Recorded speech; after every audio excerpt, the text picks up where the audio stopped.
Randy Orton. What can be said about him that hasn't already been said? Besides that his middle name is actually Winifred. We're not here to talk about his entire career because that would take a long time and I don't feel like doing it. We're just here to talk about his early career in WWF before he became the Legend Killer. He started training under his father, Bob Orton Jr., in St. Louis and wrestled some matches in his uncle Barry Orton's wrestling promotion too. And then in 2001 was signed to WWF and started wrestling in OVW, where he held the hardcore title on numerous occasions and was known for his feud with Prototype, which was John Cena's cyborg character, which we never got to see on the main roster, which was probably a good thing. In 2002, he debuted on the main roster. Along with the OVW, he was a member of the OVW4, and his original finisher was the Ozone, which I have to say is the worst named finisher for a serious wrestler ever.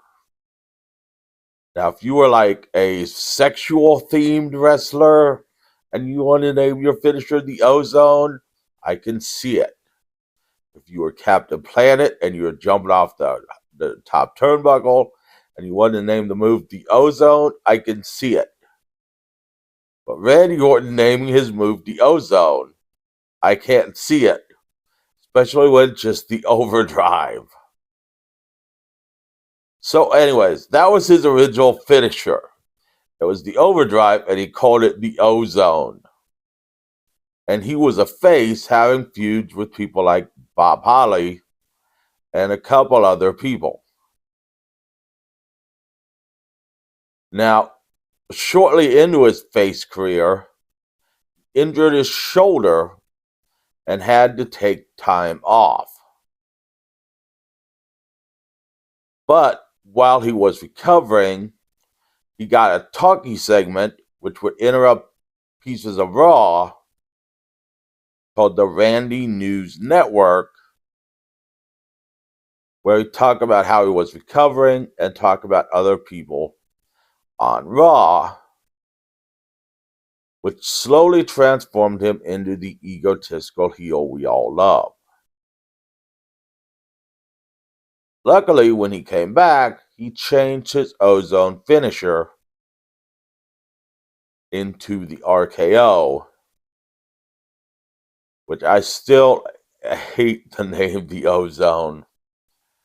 Randy Orton says it was John Laurinaitis who gave him the finisher of the RKO. Now, let me explain something about John Laurinaitis. John Laurinaitis at one point was a wrestler. His name as a wrestler was Johnny Ace, and he was huge in Japan. In the United States, he was pretty much a jobber. But he was huge in Japan, and he had this move called the Ace Crusher, which was pretty much just the cutter. And so he invented that move. And he and DDP used that move as the diamond cutter. And so John Laurinaitis pretty much told Randy Orton, why not use the cutter? And then they came up with the move, the RKO, instead of naming it the O face or the O cutter, because they decided to get away from any sexual innuendos, which was probably best for a serious wrestler. Now, Randy Orton has went on to become a heel, and a very, very good heel. And the RKO has become maybe more famous than Randy Orton. And Randy Orton has gone down in history as one of the greatest wrestlers to ever live. But I have a feeling if he would have used the Ozone as his finisher, we may not have heard that much out of Randy Orton. So that's it for this week's wrestling show. Join me later in the week for Abnormal Attraction. Trust me, you do not want to miss this movie. It is weird as fuck.